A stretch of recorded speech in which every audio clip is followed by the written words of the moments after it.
This video is sponsored by Game Toppers. Turn your own kitchen or dining room table into a premium portable game solution at a fraction of the cost.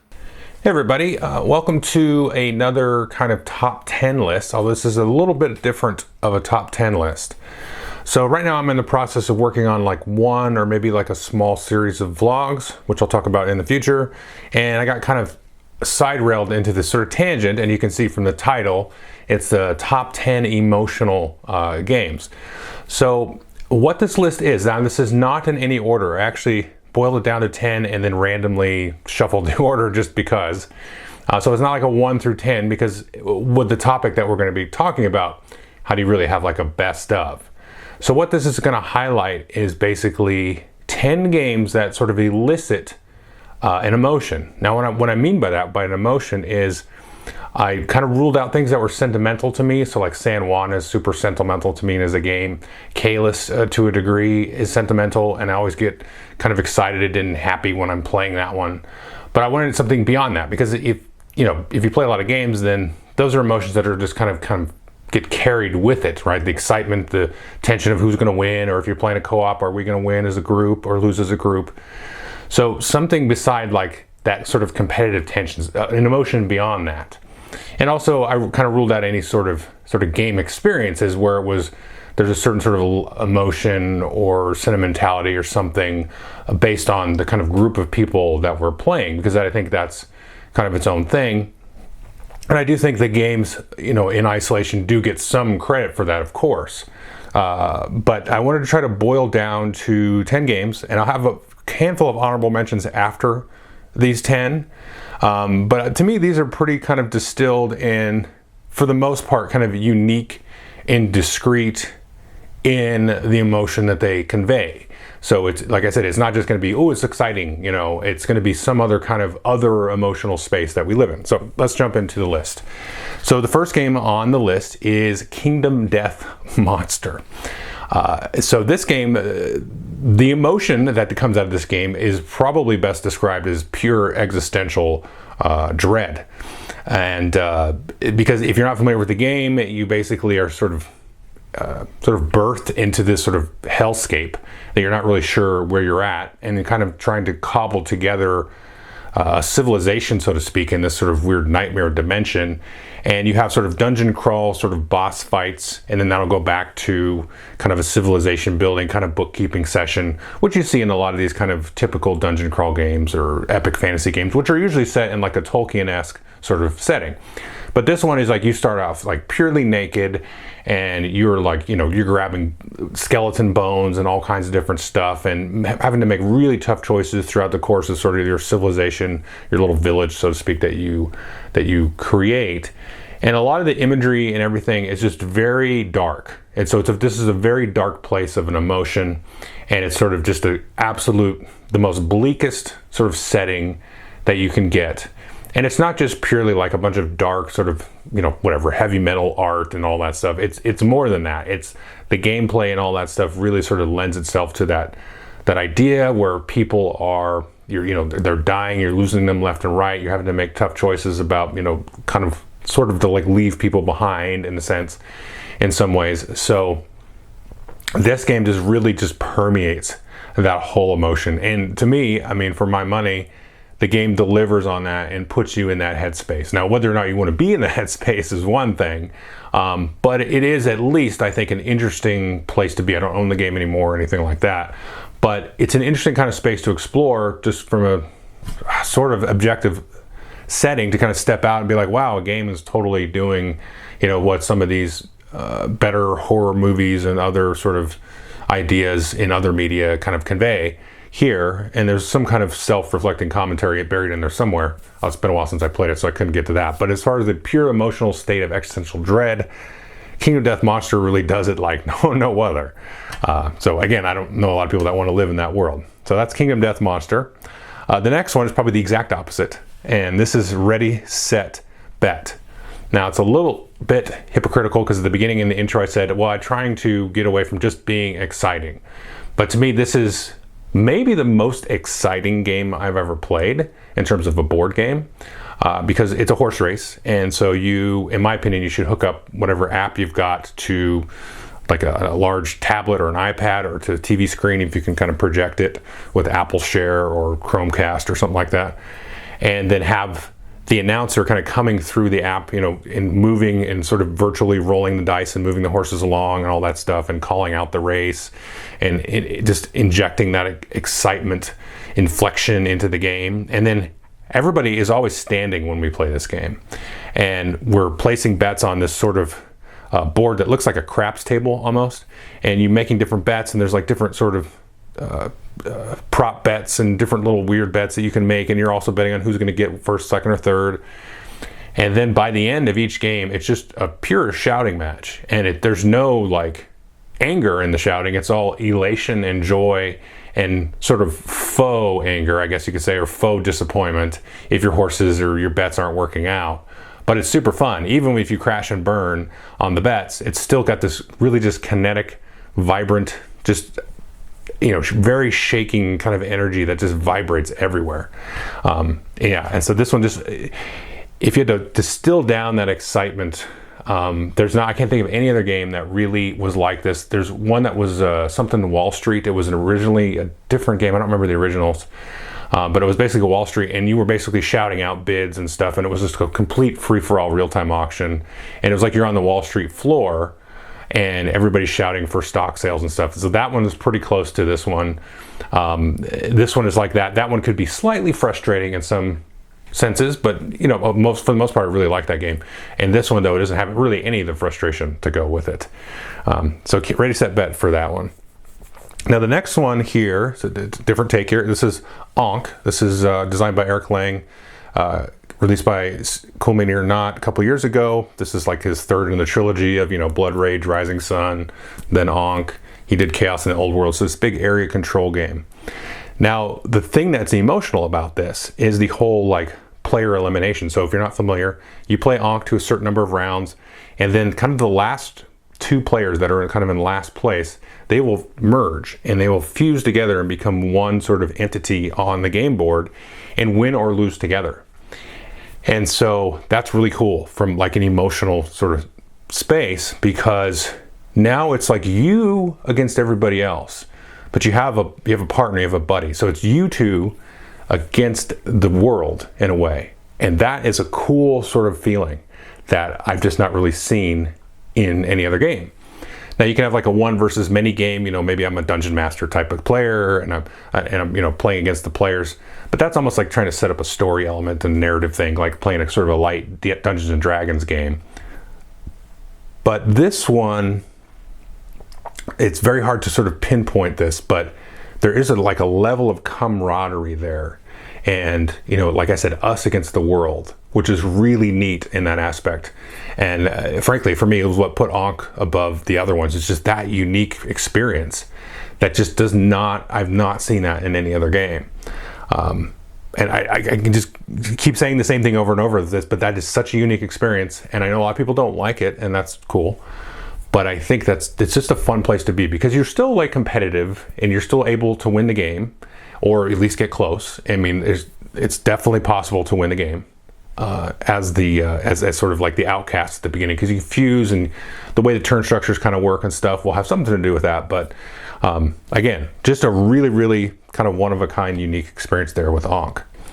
The next one on the list here is Bomb Squad, and this one is also, I've talked about tension in the introduction about who's going to win, or are we going to win as a co-op. Now Bomb Squad is a co-op, and it uses this real interesting mechanic, which was originally in a game called Hanabi, where you have cards that will like give you different actions, allow you to move this like little robotic bomb diffusing thing around the board and try to get to different hostages and diffuse bombs and stuff. But you don't look at your cards, you face them outward. So you can see the faces of everybody else's cards, but you can't see your own. But when it comes to your turn, there's like little hints and stuff that you can get, but you obviously can't tell them exactly what the card is. And there's kind of an order to the way the cards are in your hand that you can use as some kind of strategic way to influence people. But this is like high wire, like hair standing up on your arms kind of tension.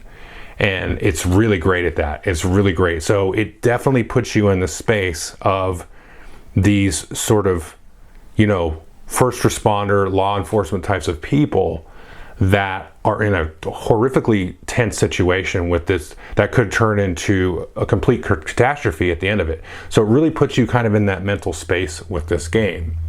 And I've not really seen a game that does it quite effectively to this level. Like, it is absolutely stressful to me to play this game, but like in all the best ways possible. And I think this is the one that just does it in like the purest sense and probably the best sense, arguably, of anything like that. Now that can be the case for a lot of co-ops, a lot of different styles of games, but because of the setting here and sort of the way that you just don't know information feels very real to me. Because it's almost like in certain like law enforcement situations, I can imagine, you have a playbook that you're supposed to go by, and then that book doesn't always apply, and emotions get in the way, and all these kinds of terrible things. But this puts you in that kind of situation, right? And I think in a sort of benign enough sort of setting, because it's a robot that you're trying to maneuver. So it's just like the sort of the application of the paperwork and the logic meeting kind of reality. It gives you that sense of it. Obviously, it's much more abstract than any real life situation, but it really just pulls that off. So that's Bomb Squad. The next one is Fog of Love. And this is a very interesting one as well, because this is going to vary, I think, depending on a lot of the players that play it. So it's a 2-player game, sort of designed for partners, married couples, dating partners, however you want to look at it, or even people that aren't maybe romantically involved. You could still play it with somebody that you had a platonic relationship with. And I think that could be a lot of fun. I think Shut Up and Sit Down, they talked about, I think on a podcast or something, where I could be misremembering who was doing it, but it could be Matt or Quinn's from Shut Up and Sit Down. They did it with each other, and they're not involved in a romantic relationship. So they have a situation, but the way they spoke about it, if you can go find that episode, it's hilarious. It's a great listen. And I haven't played this with my wife several times, and it was very interesting. So you kind of like take on these like roles. So it's almost like a role-playing aspect, not in terms of like D&D, but you hear about like couples and partners like doing role-playing in different situations to kind of like, I don't know, usually for like either therapy reasons or just, bedroom reasons or other sort of just relationship reasons to kind of just explore each other's mental space. And this game does that. So again, you don't have to be in a romantic relationship to do that, because you could do that with a close friend or even a stranger. I mean, if you get the two right strangers together and you kind of demark out that sort of, let's call it a safe space, where you can kind of just play and have a little fun, I think that's the only thing that really matters here. So you get into this sort of just interesting mental space to sort of play around and push and pull on different levers and different sort of expectations about what people are, because in the game when you role play, you can come in and maybe you're like a rich jerk and just a real playboy or something, or on the woman's side you could do this meek virgin who's never really been out of the house, and how do those two sort of personalities interact, and you're sort of projecting a lot of your own sort of baggage and biases with you. So it's a cool kind of place to explore and really just kind of explore lots of different emotions and lots of different takes. And again, I think the players involved, I think you can play it with 4 players or something. There's some expansion or variants or something too. But depending on who's in there, I think it could be very, very interesting, And my hunch tells me it's better if you're kind of closer with somebody, because then you can sort of play off each other and what you know about each other too, because that is a big part of it. So there's not really like a specific emotion, but you can play in a lot of different emotional spaces with Fog of Love. So the next one is Spyfall. And this is again for a very singular aspect of the game. So Spyfall is kind of a thing where you're trying to put together whatever the clue is, sort of like Dixit or Codenames or So Clover, a lot of games like that, where there's a clue and, somebody will know what it is and be the traitor, and other people won't know what it is, and some other people will know what it is, but they don't want to be obvious that they know what it is, because they're like the seer and werewolf. And you're doing it through different like sort of questions or card play or different things like that. And so Spyfall is that kind of game. And there's something about Spyfall where if you are like the traitor, it just is absolutely terrifying to be the person that has to pretend like they don't know what's going on, but also, you know, deviate the group solution and the group think to the wrong answer. WereWords has the same thing. So in WereWords, you're like, you get the word, the app that you use gives you a word, and then you're throwing out 20 questions. Is it alive? Is it bigger than a house? Is it smaller than an iPhone? Blah, blah, blah, blah, all the way down. And then you have like the werewolves in that trying to throw everybody off, and they will know the word and throw it off and all this stuff. That in the cases, you've usually got a team of werewolves and stuff like that, so it's not as big a deal. And you're not forced in WereWords to like put forth a hypothesis. You can just ask questions. Or in Spyfall, you have to be, it's really hard not to look like you're either trying to throw people off or just give the answer. Because like in your brain, when you get that, you're like, okay, I know what the answer is, so I need to ask a question that's sort of leading in that direction and do it with a straight face and all of these sort of layers, or just play dumb and throw it off and all that stuff and not get caught. So being this sort of internally in this paranoid way, the center of attention, is just a strange feeling. It's like you haven't even done anything yet in that game, and you just feel like everybody has like removed your clothes, the spotlight is shining on you, everyone's standing around in the dark pointing at you, and it just gives you this absolute paranoid feeling. And it is like it's like the worst kind of rush, because it is a rush, but it's like, I don't want this rush, right? And it's just mind-boggling. So it's just got this very one-of-a-kind experience. So that's Spyfall. The next one is Freedom: The Underground Railroad. And the trick with this one is there's some other like war games and other historical games that do similar stuff, but not quite to the degree that Freedom does. Now, Freedom is a game about sort of freeing the slaves from the South in the United States and trying to sort of escape them up through the Underground Railroad all the way up into the north, out into Canada for extra points, right? And then also trying to work this other kind of side game to get abolition passed, and then move them away from slave catchers and all those kinds of different things. And the thing about this game is that is emotional. Not only, I mean, obviously in this case, the setting and everything is horrific, and all the baggage of all that stuff, you know, that's all there. But through the course of the game, there are many moments where you have to kind of sacrifice in the terms of like the space on the board where certain slaves are escaping, and you've got to make the choice that we've got to escape and go up here because I can do these other actions and do these things. So you've got to leave some behind. And that's horrible. That's terrible. And that level of sacrifice is so like, and I'm going to say this word, exquisite, not in the sense that it's good. It's not exquisitely good, but it's like so just pungent and just right there in your face, that it really takes me to a place in time that I can't even fathom in my brain in the year 2023 if I go back to, you know, the 1800s at this time.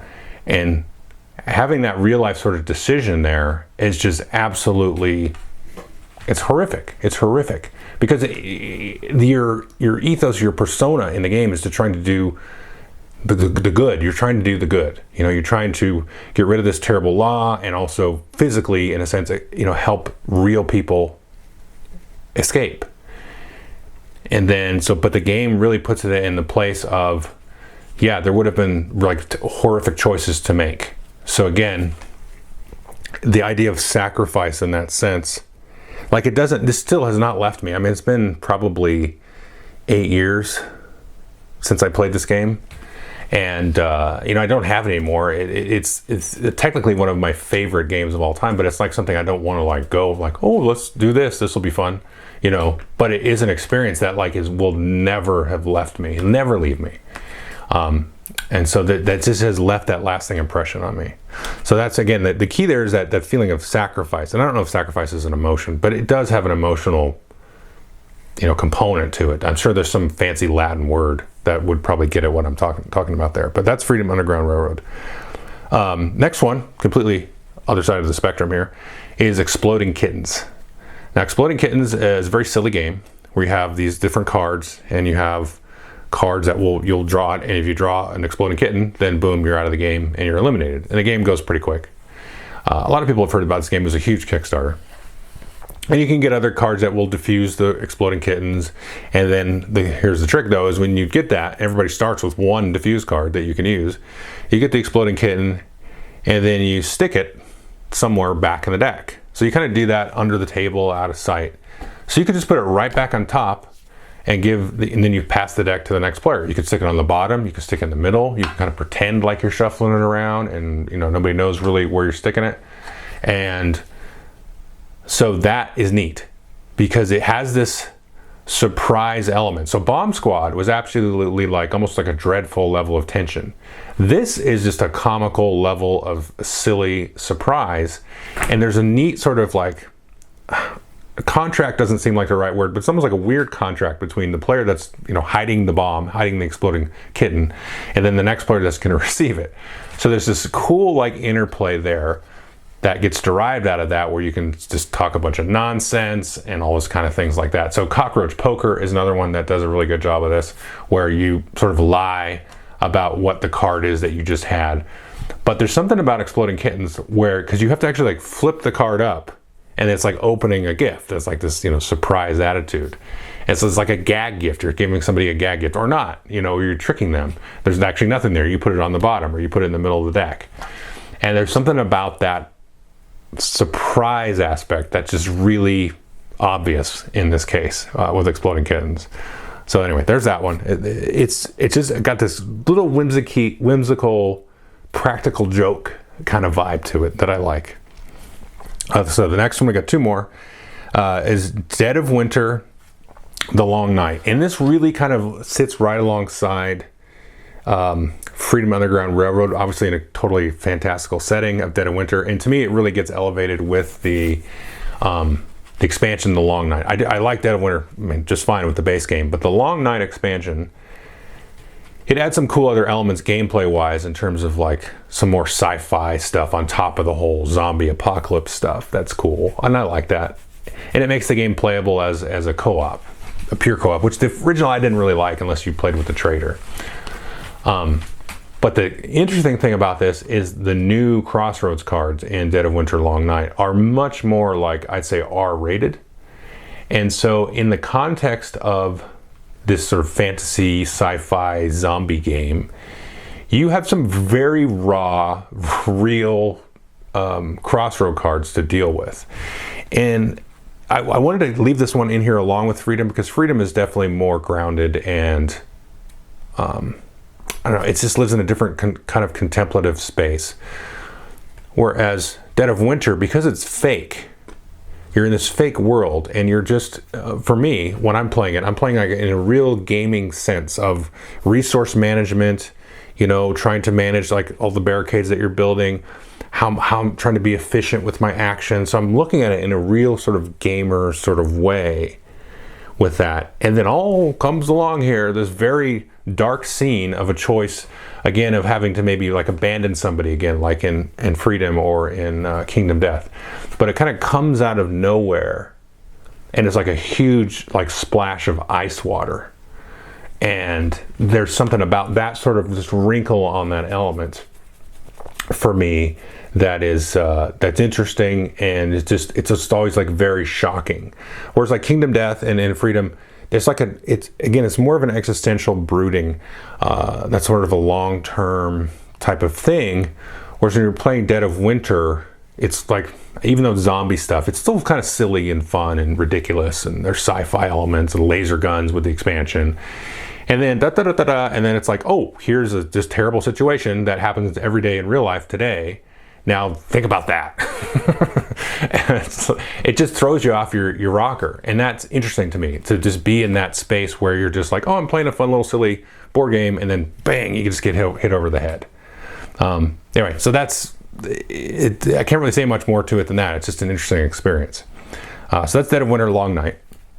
So I'm gonna do one more, and then a couple of honorable mentions which kind of competed to get up here, and we're either kind of redundant or, well, we'll get to that. So next one here is CO2, and this is from Vital Lacerda. It was published by Stronghold Games. And this is basically a game about sort of global warming, global climate change.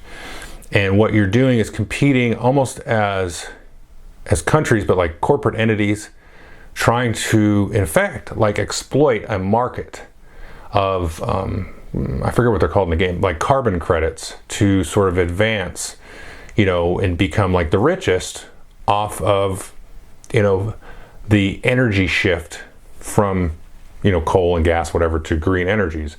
So you're trying to win that game because it's kind of a semi-co-op. Now, if everybody's just like out to just bilk everything and just, doesn't care about the rising gases and all the different levels and the heat level and stuff, then everybody will lose. But if you can kind of get that under control, it's better to kind of come out on top of that. So there's a real interesting sort of tension there. And this kind of happens with a lot of semi-co-ops. Very few of them work. And Dead of Winter, I mentioned just a second ago, is kind of a semi-co-op, but it's more of like a trader game. This is a full semi-co-op. There's no like trader. Nobody's like the bad guy that's trying to throw things off. It's just at the table, there might be somebody who's kind of playing at that who's not really doing their part to sort of contribute to the, bringing down of the global temperature, and then trying to, just be the most profit efficient. So that's an interesting sort of high wire act, because you can have some people focused on balancing things out, but they may, their end game may suffer because they didn't spend enough time trying to profit off of that. And I just find that, you're like, what emotion is this? Well, I see this a lot in the world, and I see it in myself sometimes, where you look at situations and you're like, how do I benefit off of that? And that's a tendency I just don't like.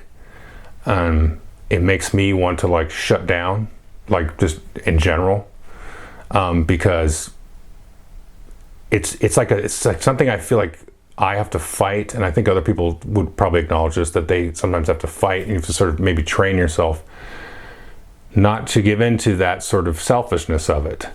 But in a certain degree, like there is a certain amount of selfishness that is good because you want to take care of yourself, and but there's also like sort of the larger good, because if you don't take care of the larger good, then there won't be any good for you to go and visit, because if you're only taking care of yourself and everything else falls apart, there's like a balancing act, right, to all that thing.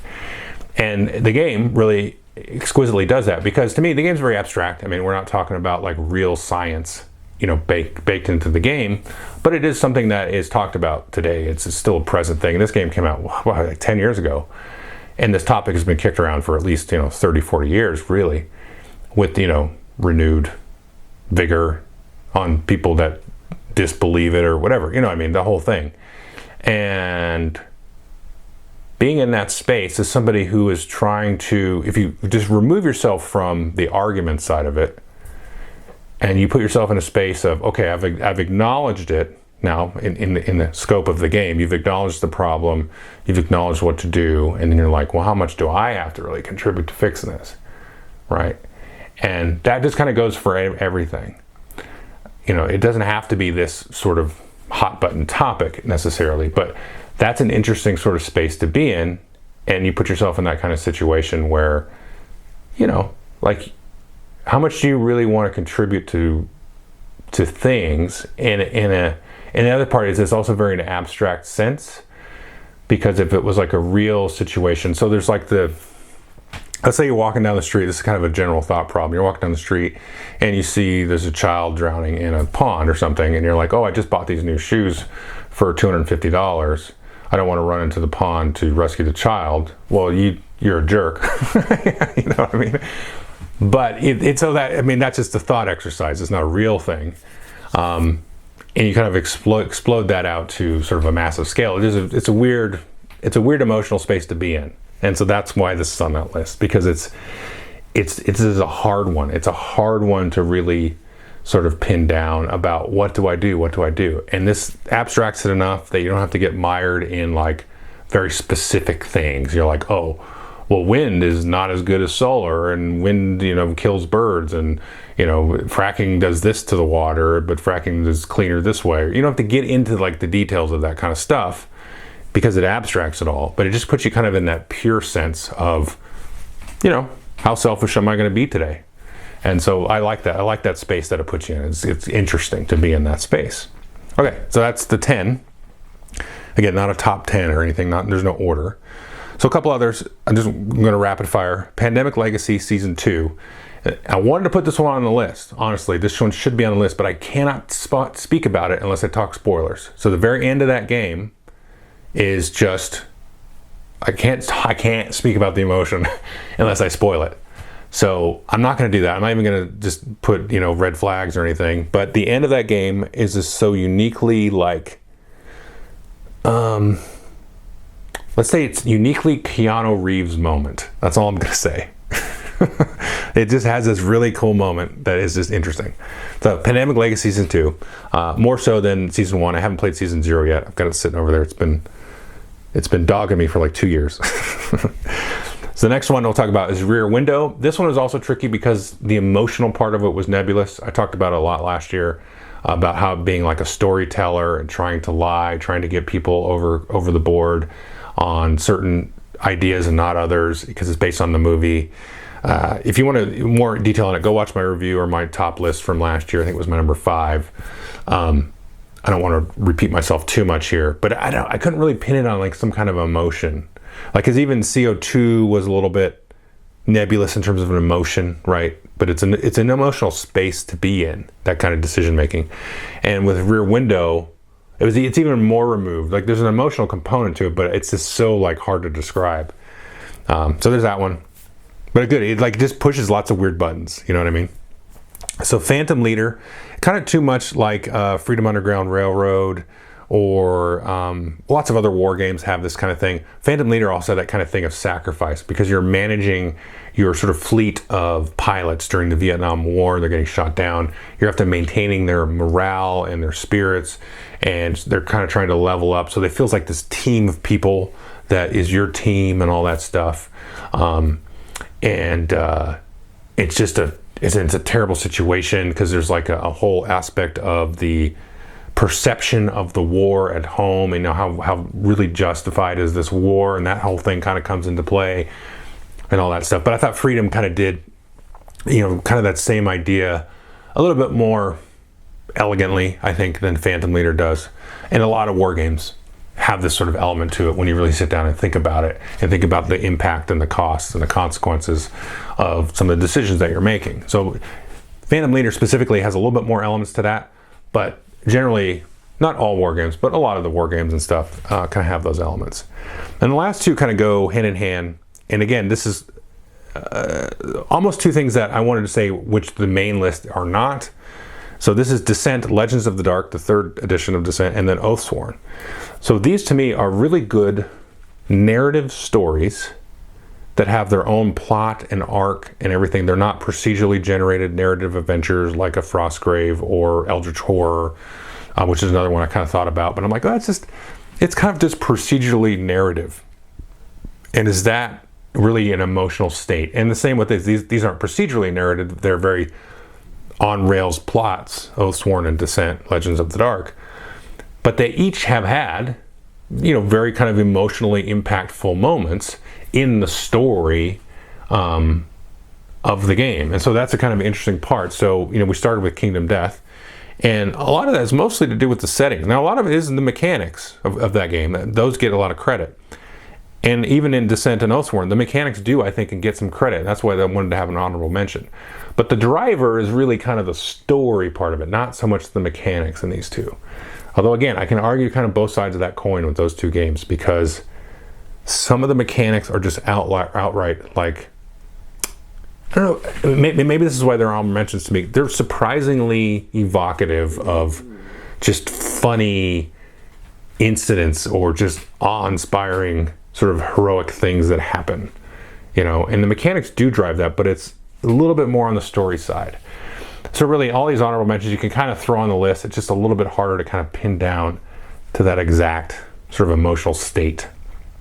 Okay, yep, so there is that top 10 emotional games that I think explore, that other kind of space, and I think it's interesting, and there's a lot of interesting places that you can go, and you can sort of almost like trick the players into getting into some kind of a certain headspace. And a lot of games, like almost all games, kind of do that, because you're either role-playing the situation or you're observing the situation. You're seeing the interactions of, characters on the board or whatever, or certain events that will happen that will maybe just, kind of trigger you in a certain way, kind of react to some memory or thoughts that you've had about certain things. So lots of games could go on this kind of list based on like your biases and stuff. So my last point that I wanted to leave with is so this is going to be a pretty kind of biased sort of list based on sort of my, I don't know, whatever, personality, outlook kind of thing.